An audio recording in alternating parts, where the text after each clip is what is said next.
In ancient Egypt, a tyrant king ruled with an iron fist, and his fear of a prophesied child would set in motion an extraordinary story. Then the heavens opened, and the earth was covered by the great flood. A Hebrew mother, fearing for her newborn son, received a divine inspiration. Place him in a basket and set him upon the river. With trembling hands and a heart full of trust, she sealed the basket with tar and released it into the flowing waters of the Nile. The baby's sister followed quietly along the riverbank, watching from a distance to see what would become of her brother. The basket drifted gently downstream until it reached the royal bathing area, where Pharaoh's own wife was walking with her attendants. When she opened the basket and saw the infant, her heart was immediately filled with tenderness and love. "Let us raise him," she said to Pharaoh. "Perhaps he will bring us benefit, or we may adopt him as a son." And so the child was spared.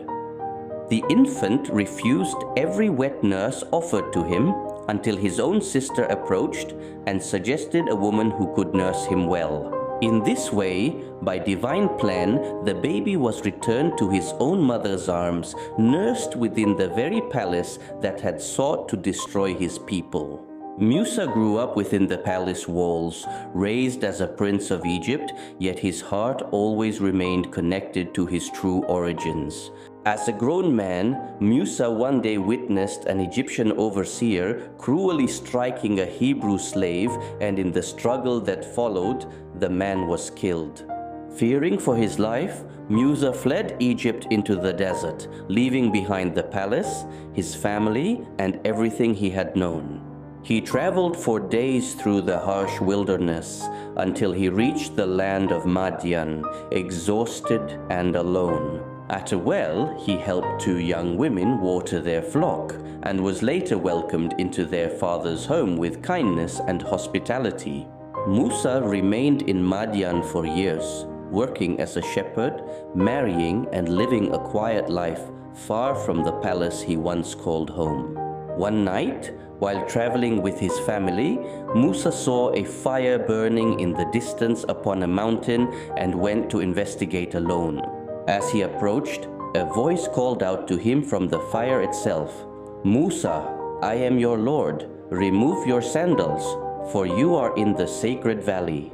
Musa was commanded to return to Egypt and confront Pharaoh, calling him to abandon his tyranny and free the enslaved Hebrew people.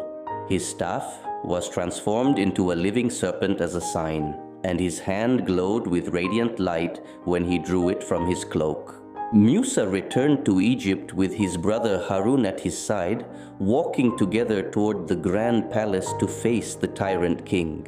Standing before Pharaoh's throne, Musa spoke with calm authority. "Let the children of Israel go and oppress them no more." Pharaoh only laughed with contempt. "Who is this Lord of yours? I know of no God greater than myself." To prove his message, Musa cast down his staff, and it became a great serpent before the eyes of the stunned royal court. Pharaoh, refusing to believe, summoned his most skilled magicians to challenge Musa with their own tricks and illusions. The magicians threw down their ropes and staffs, and through trickery they appeared to writhe and move like living snakes. But when Musa cast down his own staff, it became a real serpent and swallowed every illusion the magicians had created. The magicians, recognizing true divine power when they saw it, immediately fell to their knees in belief, declaring faith in the Lord of Musa. Pharaoh, enraged by this betrayal, only grew more stubborn, threatening severe punishment, yet still refusing to free the Hebrew people. One by one, plagues struck the land of Egypt, drought, locusts, and other torments, yet Pharaoh's heart remained hardened. Each time disaster struck, Pharaoh pleaded for relief and promised to let the people go, but broke his word once the plague passed. Finally, Musa received a command, "Lead my people out of Egypt by night, for Pharaoh and his army will pursue you." Under cover of darkness, the children of Israel gathered their families and belongings, marching out of Egypt toward the vast desert. When Pharaoh learned of their escape, he was consumed with fury and gathered his entire army to chase them down. The Israelites reached the shore of the Red Sea, only to see Pharaoh's massive army closing in rapidly from behind. The people cried out in despair, "We are certainly overtaken." But Musa answered with unwavering faith, "Never, my Lord is with me, and he will guide me." Musa struck the sea with his staff, and in an instant the waters split apart, rising like towering walls on either side. The Israelites walked through the dry seabed in awe, towering walls of water rising on both sides as they crossed to safety.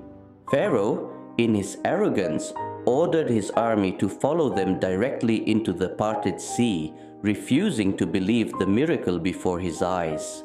As the last of the Israelites reached the far shore safely, Pharaoh's entire army was still within the towering walls of water. At that moment, the towering walls of water collapsed and crashed together, sealing the sea once more.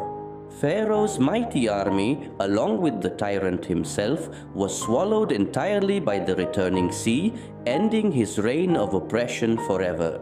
On the far shore, Musa and his people fell to their knees, overwhelmed with gratitude for their miraculous salvation. This has been the true story of Musa, a man raised in a palace, exiled to the desert, and chosen to free an entire nation from tyranny.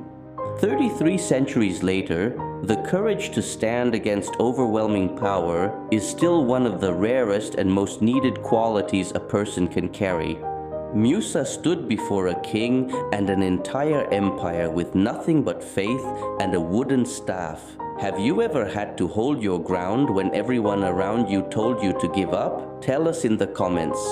If Musa's story touched your heart, don't miss what comes next. Hit subscribe and turn on the bell for more true sacred stories.